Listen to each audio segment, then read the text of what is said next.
Hello, ladies and gentlemen. We are back with some more Octopath Traveler, Hello. and we're actually going to be telling you damn it, what our favorite tales were from worst to best.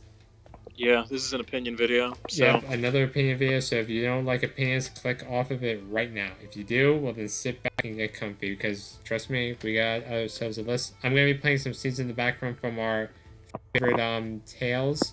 Don't expect me to read this stuff out while I'm telling you why I think this tale. And don't worry, the scene's not gonna have anything to do with it. If I remember it, then I will. But before we do that, we actually missed in our last video. We forgot to tell you guys which is the best support, best attack, and best mixed characters. So we're gonna do that right here. Oh, I completely forgot about that. Well, Yeah, so did I, which is why I forgot. So I'm gonna go first. So who I think is the best support is Primrose. The best attack would have to be Olberic, and the best mix would have to be Cyrus.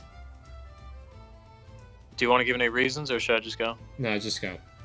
Okay. I think that the best attack is probably Olberic, best mix is probably Cyrus, and the best support is probably, I'm gonna say Alfyn. All right, nice. Probably because of Concoct, right? Oh, absolutely. Yeah. You kidding me? Oh yeah, Shit's- Concoct is just too good. Like it was a tough decision between Primrose and like Alfyn. Yeah. I would say Ophelia, but her best thing is, like, she doesn't But have her, stuff. so, Like, but Alfric's auspices, and like trust me, like she doesn't get the Star Seer class until like late game. So it's like, what's the point? well, yeah, and like you can like switch that stuff. Like anybody can become cleric. Alfyn can become a cleric, and then he'll have concoct and Alfric solstices, and well, that's pretty decent. Yeah.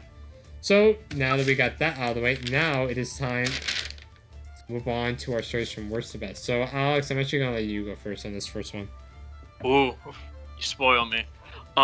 Number 8.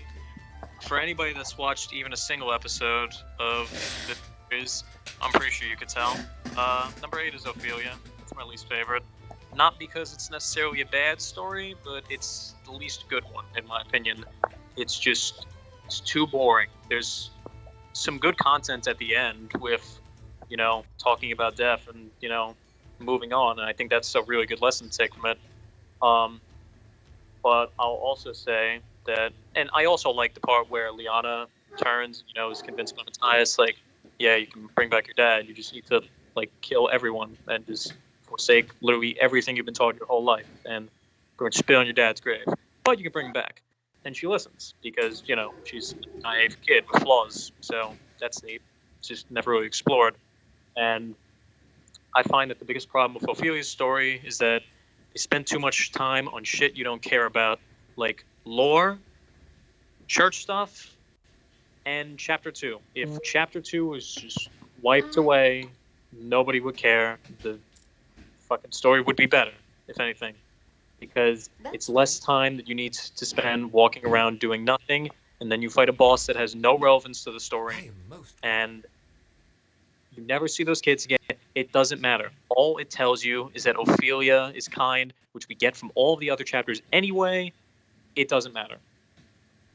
And also, I just find Ophelia to sometimes just be fucking grating, just because of how boring she can be. But aside from that, that's it. All right, nice. So Off to a great start. yeah, with a rant. So Ophelia didn't make the top of my list, but well, she didn't make the bottom of my list, but who made the bottom of my list was Alfyn, actually. Yeah.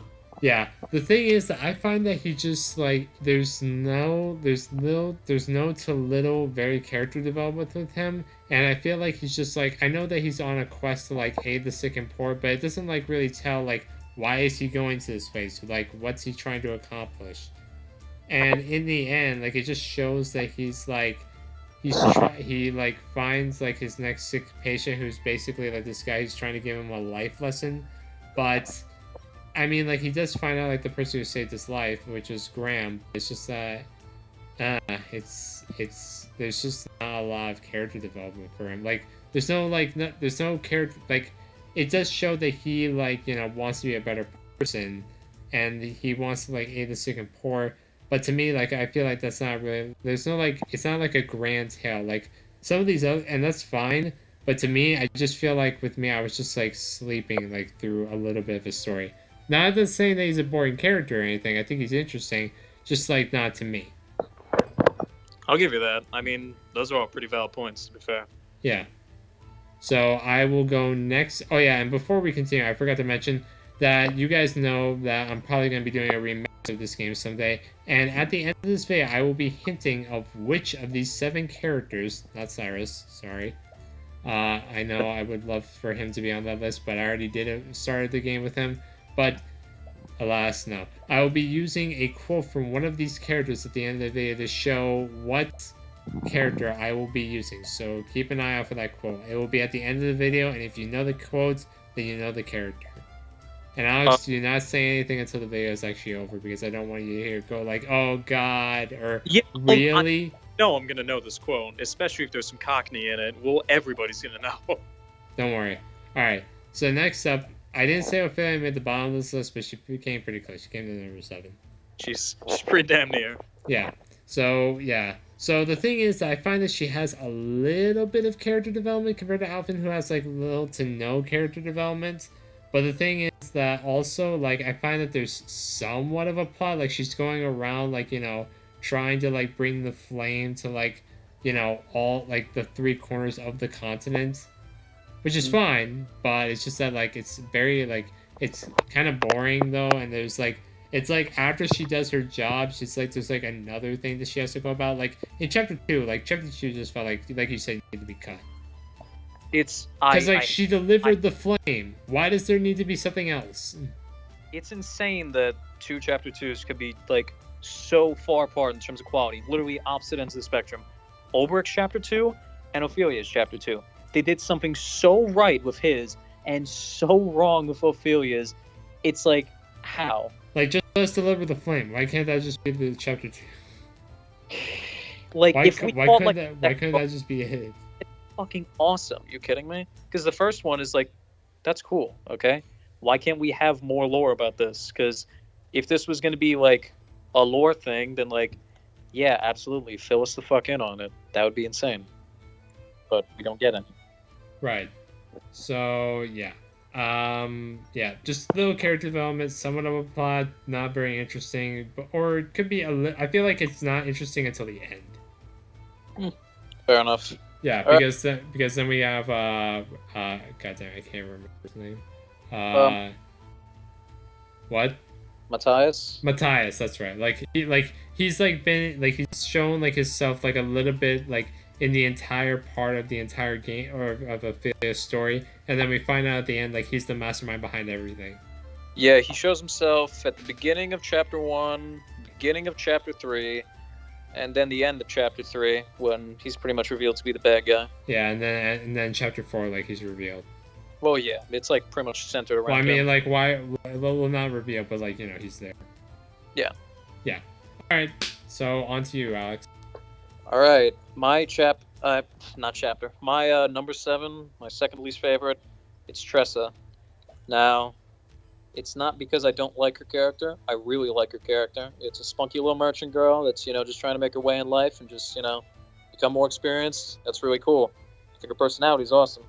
However, I do find her kind of story to be a bit misguided because sometimes it's just boring. I will say that when it's supposed to be funny, it's really funny. Like, the scenes with her and Ali in chapter 2, I love them. And like the scenes of her and Ali in chapter 4 as well, also really good. And also in chapter 3, I find that her scenes with Leon are actually pretty touching. And especially her ending with Noah. I think that that's really cool. And, it's really sweet. And it's like, it's basically the essential quote where it's like the journey is the destination. That's essentially what Tressa's story boils down to, and what she learns. But they also try and jam in like all this honor of a merchant stuff. And have you seen a merchant in any video? Have you seen a merchant in fucking real life? Like any shopkeeper, like 90% of them are really just there for the money. They're not really that upbeat. Yeah, and they're not like there to satisfy the customer or anything. It's like The customer is always right. That thing does not apply to them. it's not even like the customer's always right. It's their money's always right. Right. But It's like how Mr. Krabs always says.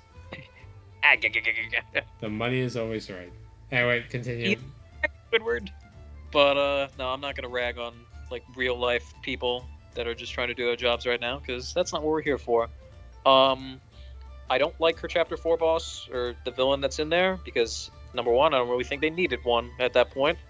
And they're trying to shoehorn in fucking whatchamacallit, a connection to the Gate of Finis with Graham Crossford's journal being there and the Obsidians being like, hey, we want that. So Yeah, I fuck- actually did not Yeah, I'm sorry to tell you that, but sorry to cut in. But I didn't realize that Esmeralda was part of the Crows, actually. Yeah, I didn't realize that until later. I'm like, Yeah, yeah, I only found that out yesterday. I was like, okay, so I was like curious about Esmeralda. I was like, okay, so why is she West? yeah. But Yeah, then I like her dialogue. It's like, yeah, no, she's part of the Obsidians. but the thing Uh, is that if she has the mark of the Crow, then why is she not part of Primrose's like well, chapter?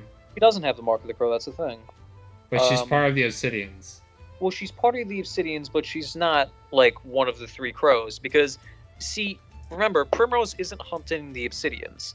She's only hunting the three people. She's hunting the people that killed her dad. That's not the whole Obsidians. That's just the three people. Oh, They just oh. happen to be leaders. Do you So- think we might get more about the Obsidians in the prequel?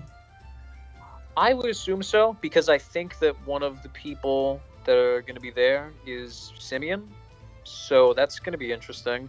Either that or it might be like Susanna or like fucking Primrose's dad, Jeffrey, maybe. But we're getting off topic. regardless. Right. Sorry, my bad. Nah, it's fine.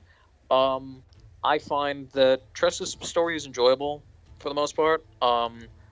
I think that most of her bosses are pretty good, except for the last one. The tiger is because it's like the it Tiger doesn't was really- the third one. yeah, that's the third one. Yeah, this is Um, the last one. Well, also the last one because the last one is just shoehorned in.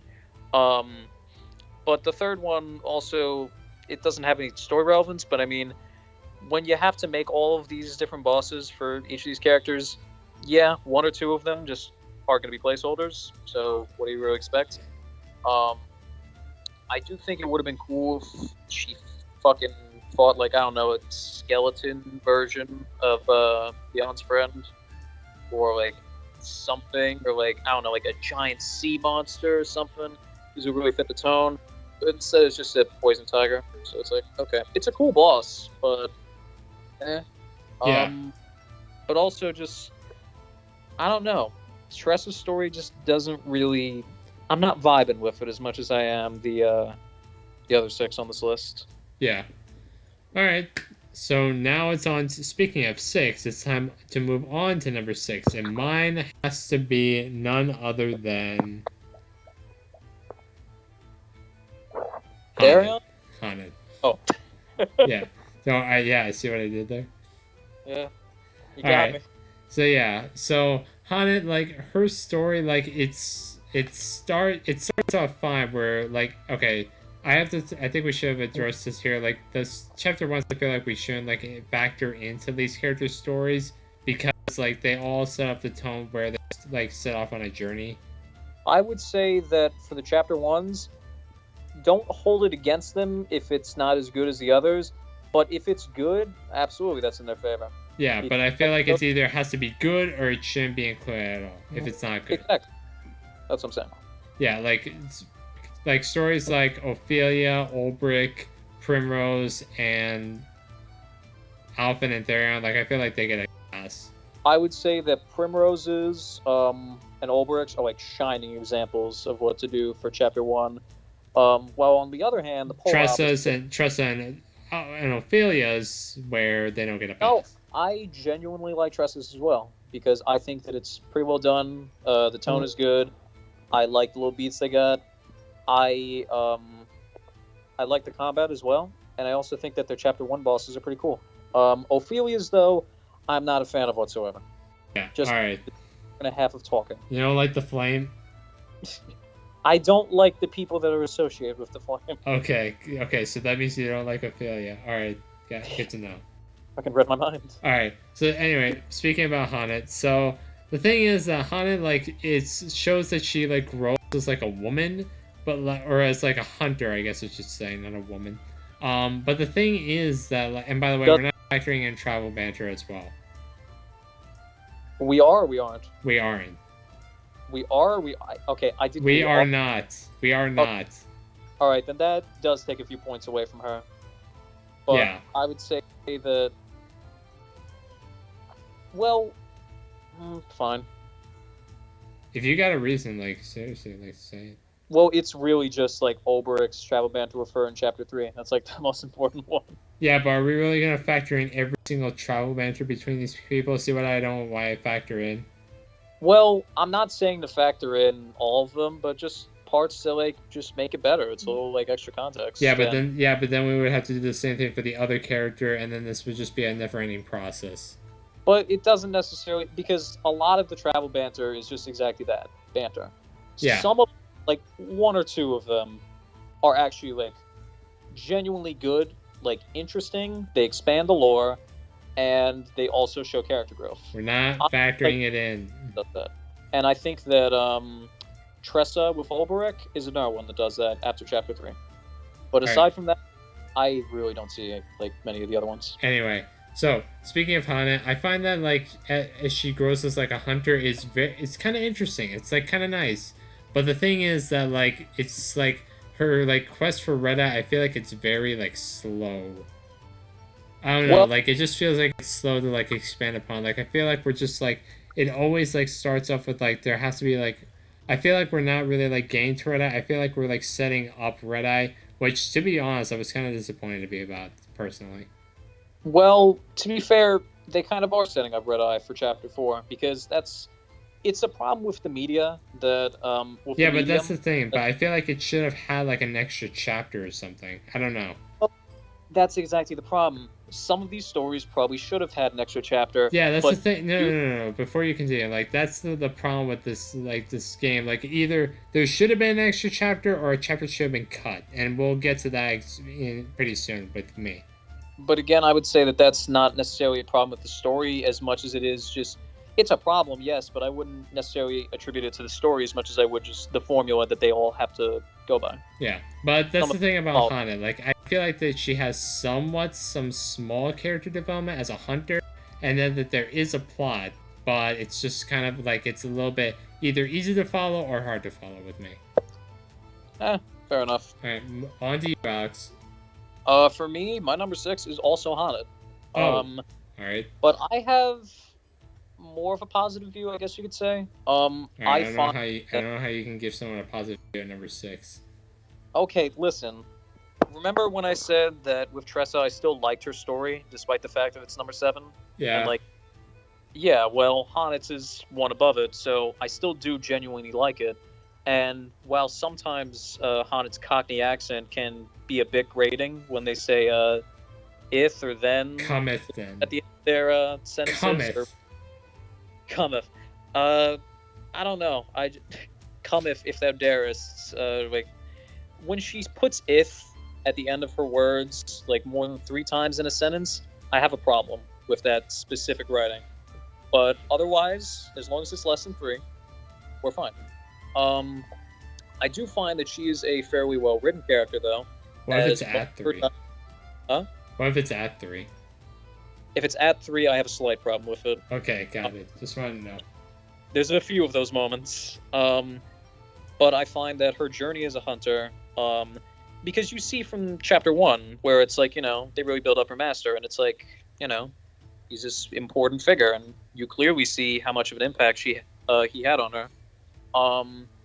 And then with Chapter 2, it's like he's literally turned to stone, so now it's up to you to kind of finish your master's quest. He was basically your surrogate dad. So it turns into more of a personal quest rather than like, let's go find master. It's now, let's go fucking kill Red-Eye. And, you see that, things become more dire as you hear about the fact that, you can turn anybody to stone with just looking at them instead of doing something complicated. So And also just like killing the dragon is symbolic. I'm not going to bring up fucking Olberic's travel banter with her, but even then, killing a dragon is really friggin' cool. And you can see the monumental effort that it takes from Hannet, and the fact that, you know, it shows. And also just, it's cool, okay? I will also say that Red Eye's inclusion in the story, and who he really is really fucking cool.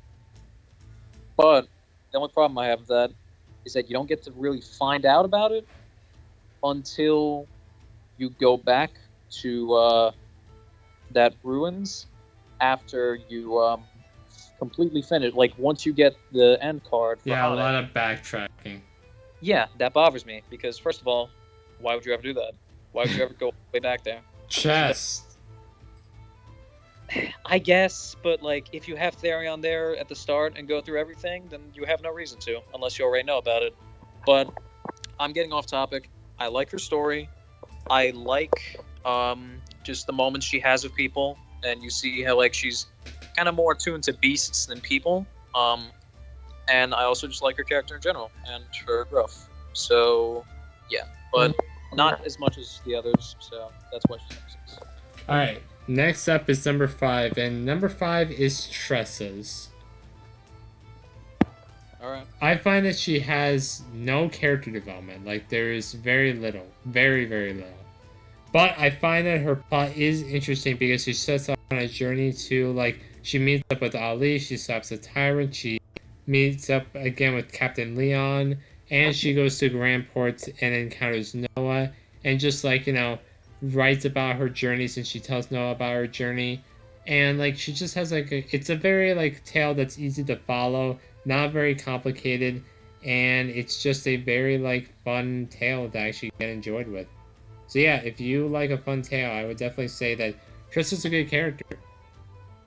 Tressa definitely is one of the more fun characters. I would say that her story in general is pretty fun. Yeah. So yeah, if you want a fun story, I definitely think Tressa's is to follow. But, you know, if you don't want, well, then I really don't know what to say. If you don't want a fun story, then go fuck yourself. I want to have fun. I don't know why the fuck you're playing the game. Yeah, if you don't want a fun story, then go fuck yourself. We're on number 5 now, right? Yes, we're on number 5. So yeah, Tressa, no character development, but a very good plot that I would definitely recommend it if you're like, if you're just starting out. Like, if you're gonna start out with a character, start out with Tressa. Like, she's one of the top 4, I feel. Alright. Alright. My number 5 is Alfyn. So, my reasoning for it is, first of all, I love his character. It is just incredible. I also think the voice acting done by Greg Chun is really good. Just fucking, anytime you hear Alfyn's voice, it's just, ooh. Better roll up the sleeves. Nice. I think that just how he interacts with people in the world, especially when sometimes it can be less than kind, is really cool because, as you said, yeah, he doesn't necessarily have character growth, but, he doesn't have character development or growth necessarily, but he does have character, I guess you could call changes, where with chapter 3, you see that, like, his faith is, like, genuinely shaken in just people in general, but also, like, his own practice, and kind of the whole reason he left home and, like, got out of his comfort zone to do what he thought was right. But now he's just questioning everything, and I'm sure everybody's had that moment sometimes where it's like, what am I really doing? Why am I doing what I'm doing? But then with chapter 4, as things kind of get worse, you know, he pulls through, and he actually, you know, reaffirms his faith, and he actually manages to save Ogun, and, you know, that just shows that he's doing what he's doing, not just, like, you know, for Graham or anything, and to, like, honor his memory, more importantly, because he thinks it's the right thing to do, and, you know, they'll accept whatever consequences there are. I think that is a really good moral. I also just really fucking cool with him. Now, the problems. Sometimes his stories can be tedious. Like, going around and talking to people all around the town. Inquire. Yeah, it's tedious. However, I think that in general, his bosses are really good. Chapter 1 of the Snake, while a bit annoying, is pretty good. Chapter 2 of Vanessa, also pretty good. I like it. Chapter 3 of Miguel is really good. Chapter 4, I think that it gets a real Chapter 4 boss syndrome, where they drop the ball a little bit, where it doesn't matter that much, but even then, it's still a pretty cool design boss. I like it. It's pretty alright. I do think Chapter 4 is probably his weakest chapter, but overall, I don't know. I like the stuff. I enjoy it. All right.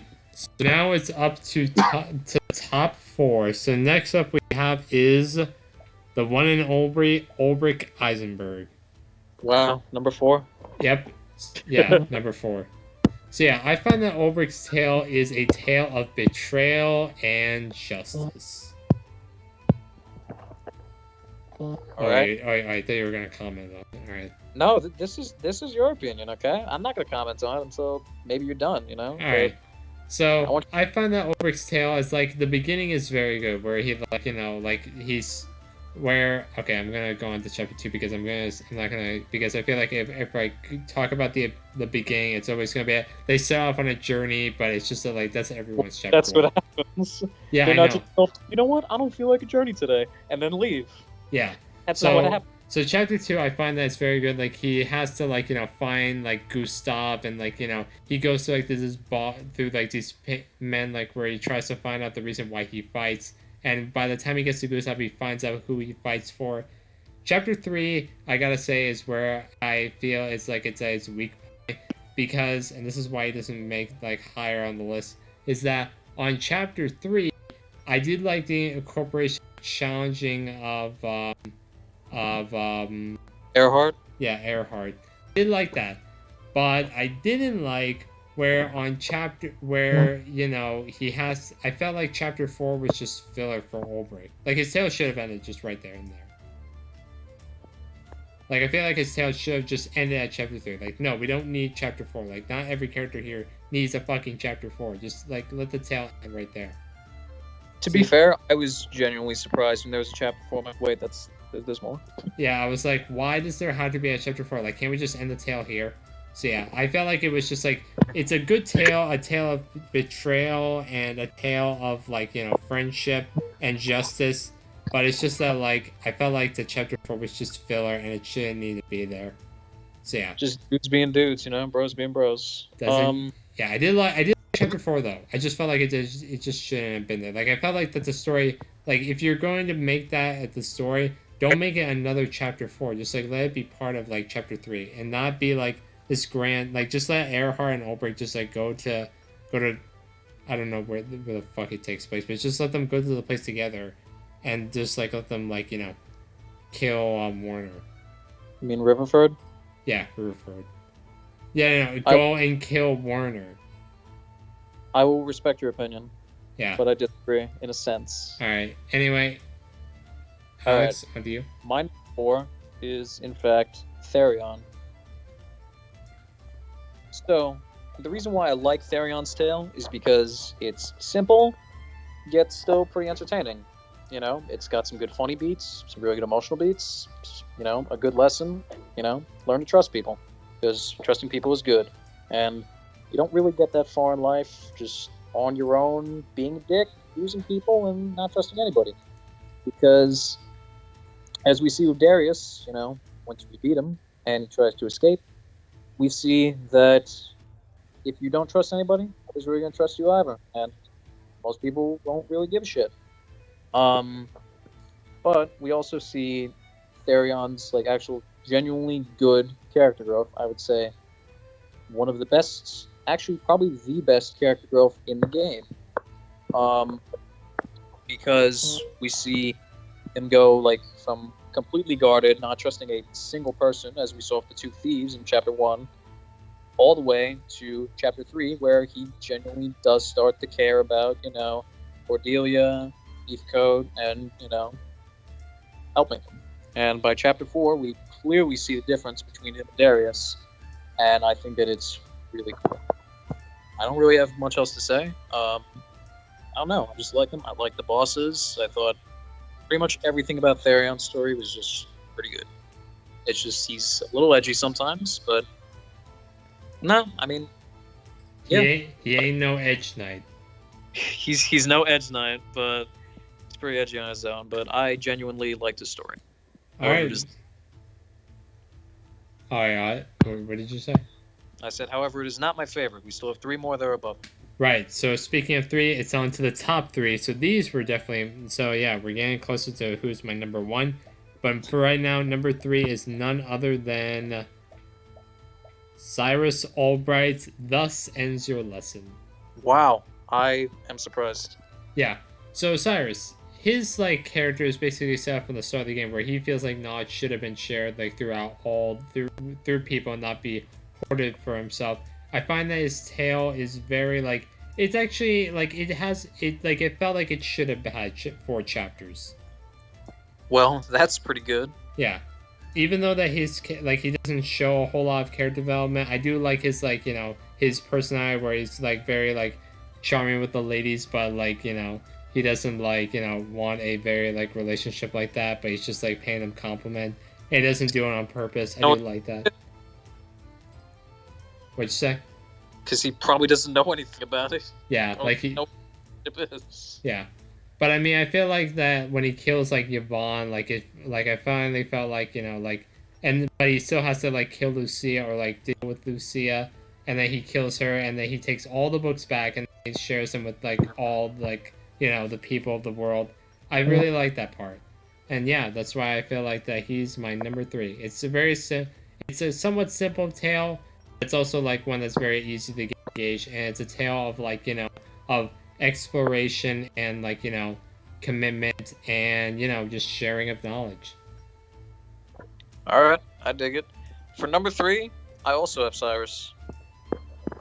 So my reasoning for it is pretty similar to your own. I genuinely enjoy his character. I think he's really funny, and I also just like pretty much every single line that he has. I think his voice actor did an incredible job. And also, I really like the lesson that he kind of has, just the philosophy of, sharing knowledge with everybody. I like that he's a good foil to Lucia, who, thinks that nobody can really change on their own, and that nobody can really just get smarter over time with learning, and that it's better to just, get smarter yourself. And yeah, he doesn't really have any character growth, so that's a point against him. But then again, most characters in this game don't. They're pretty static, so I can't really put it too much against him. His chapters overall are pretty fun. Being a little detective, investigating shit, I enjoy it. And his bosses, really good design, and also just fun gameplay. So I don't know. I don't have much else to say except, it's a novel adventure, pretty simple, got some good lore, and just, a fun time. Nice. All right, top 2. So, Alex, can you tell me where the nearest tavern is? Yeah, it's there. All right. You know what, Alex? I'm actually gonna let you go first because my throat is killing me right now. Oh, that's fair. Yeah, you should probably drink something. Yeah. So for my number 2, it's Primrose. All right, so we're just swapping. All right. Yeah. Actually, no. Wait, no. You still have Olberic. Never mind. Yeah, exactly. Therion was my number 4. Now the reason why I like Primrose is because, first of all, I think that out of all the travelers, I think that they put the most amount of effort into her story. The writing you can clearly see is like really good. And you really feel for like all of these characters is like, with the limited time they have, they can flesh them out pretty decently, like make them pretty sympathetic. Like, Oriana, Velo, goddamn Yusufa, and they also do some really good villains with Elganesh, Rufus, Albus, and of course Simeon. I think Simeon is really well done. And I also just like Primrose's character in general. And while it is like the classic revenge story, it's done well, pretty where it's all the cliches of a revenge story, pretty much. Meeting people from your past, just relentlessly killing people. But once you get to the final guy, it's like, do I really want to do this? And you have doubts, but then you put them all past behind yourself. Once you say, like I got to do this, like not just for everybody else, but now like also for me. Um, then once the revenge actually happens, they're just not really fulfilled, and that's because that's what happens with revenge. It's not fulfilling because once you lose something, you can't really just get it back by killing a bunch of people. That's not going to help much. That's just going to make people feel worse. You might feel better for a second, but yeah, in the end, it's not really going to fix anything, and those people will still be dead, as you kind of see at the end of chapter 4 with Primrose going to her dad's grave. It's like, yeah, I still feel empty. So, I don't know. I like it. It's a good story, good emotional beats, some decent humor once in a while, but most of it is pretty dark. And I enjoy it. The gameplay's good, writing's good, design is really good, especially chapter 4 theater, and also just like all the looks of bosses. So, I don't really have much else to say. All right, nice. So I'm not actually going to do Primrose because you said everything that I said, but I feel like I have a higher opinion of it, so that's why she's number 1. But for number 2, I find that Therion is a very good tale of like revenge, betrayal, friendship. It's just like has all these like neat little nook and crannies that make it a good tale for me. It's for number 2 at least. And like I just like, but I feel like it should have been cut like one chapter, like chapter 3 at least. Because like or chapter 4, because I feel like it should have ended where it should have just killed Darius right then and there in chapter 3. Well, and he slowly like opens up and like starts to trust like Heathcote and Cordelia. For starters, he does seem pretty traumatized by not being thrown off a cliff by his only childhood friend. Yeah, no, I understand that. Anyway, that's all I gotta say. So, you want to move on to number 1? Sure. You want to go or should I? No, no, you can go. I already said, like, Primrose, like, you said everything I wanted to say about Primrose, but I have a higher opinion of it, and that's why, and I like it more, so that's why, I name it my number 1. All right. Well, I mean, you should probably say a little something. No, I got nothing. Wow. Okay. Well, I guess I'll fucking start talking about Olberic. The thrill of the fight. But, yeah, pretty much. I agree with everything that you said about his chapter 3 and also the story in general. However, I also have other things to say. First of all, his music is really good. I like all the horns and shit. But then again, that's not a point to him because it's a point to everybody in the game because all of their music is really good. That's just the game. It's like just doing amazing. I will say though that for the first half, I have literally no problems with anything.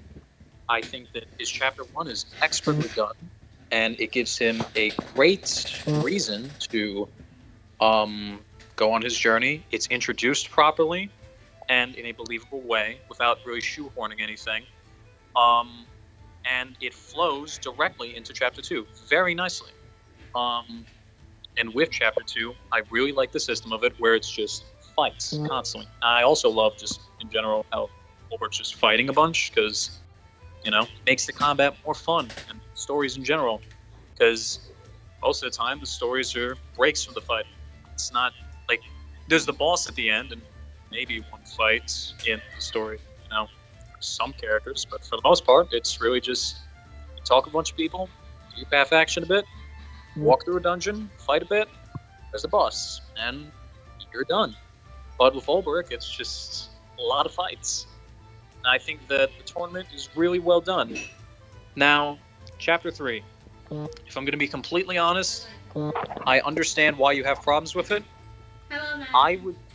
All I would do is just switch the chapter 3 for a Hi, round. Alan. Hi. Did he say something? What did he say? Hi. Oh. Hello. Bye. But That's my sister for you. we noticed. Yeah. But pretty much, I think that if he had went to kill Werner before he met Earhart, and then it ended with him forgiving Earhart, I think it would have been, number one, really, like, more powerful. And, you know, it also would have been, like, you know, Earhart was also going to fucking, you know, fight Werner.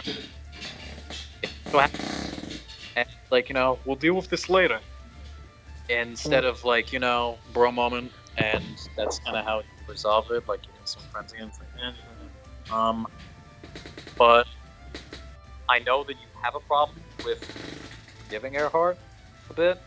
I'm fine with it, actually, because you have to understand that, I've said this before, that the difference between Olberic's story and Primrose's story is that Olberic's not necessarily there for revenge. He's specifically stated before he's willing to kill Earhart, but that's not the entire reason he's there. He wants to get answers, and, you know, he also wants to get clarity in his life, and if anything, a bit of closure. And whether that comes from killing Earhart or, you know, forgiving him and moving on with his life, you know, it's up to him. And he does the latter. And that's why Olberic's lead-in for boss fights, his theme is called For Redemption, while Primrose's is called For Revenge. It's two different stories that kind of start the same, lead in the same, but by the time they get to the crucial parts, it's kind of different. And it branches off, you know. It's two different ways of thinking about it. And the reason why I'm saying that this story is still flawed, but, you know, my favorite is because, in a sense, all of the stories are a little bit flawed, you know. Some of them are just cliche, you know. Some of them, you know, some scenes just don't work. But I think that the story has great potential, and if they just switched Chapter 4 and Chapter 3 around, goddamn, it would have been probably one of the best stories I would have. In general, really good. But even like this, I still enjoy Olberic's character. I still enjoy the sidecast characters because they're all really cool too. And I don't know. I just liked the journey and traveling around with them. So. Yeah, it really was a journey. Yeah. Gave finesse. We'll never forget. Oh, we won't forget. In honor of the 6. So yeah, ladies and gentlemen, that was our favorite tales. I hope you enjoyed. Like, this was a very long Let's Play. We got it finally done by the end of March. We started this early in the middle of November of 2019 and ended it off in literally... Yeah, this took about 4 months, 4.5. Yeah, it was a long journey, but we are finally done. Took about 100 days. No, Yeah. wait, that's wrong. No, it's kind of right math. Because she doesn't have one. Okay. So yeah, ladies and gentlemen, thank you all so much for watching. I hope you enjoyed the... Dang it, there we go. I hope you enjoyed the journey. And with that all being said, take care of yourselves and... Oh my god, come on.